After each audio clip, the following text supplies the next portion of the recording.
ฮ็ดบ่ได้แล้วบ่คนมันนี่ลงแหกเลย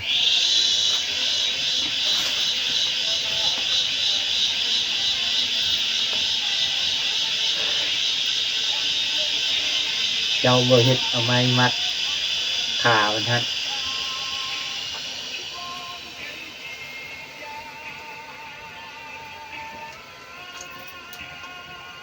หัวไม่ถึงจะเป็นเหี้ยเลย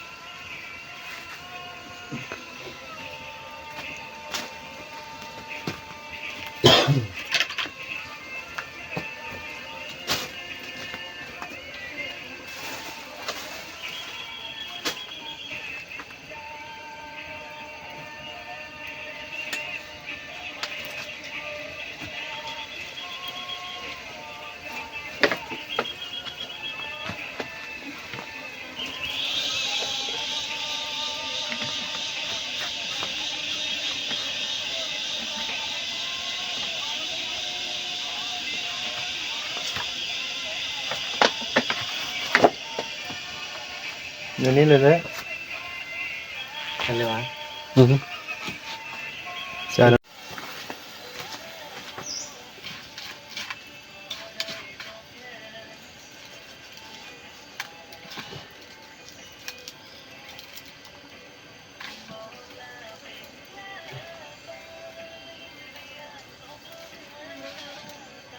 คาเลี้ยงหัวกันเลย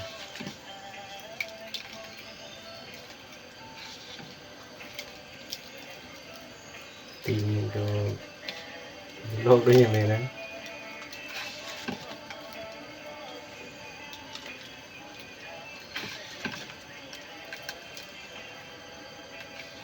เกลือไหลเค็ม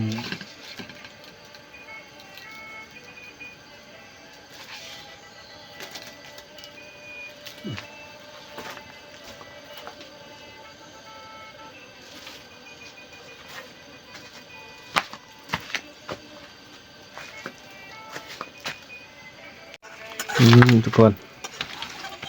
ปิงเลยครั้งแรกอาจจะบูเป็นบันไดเนาะเอาเผาคนเลยบุได้ลวกน้ำน่าจะลวกน้ำก่อนเด็กกระยามันโอเคอยู่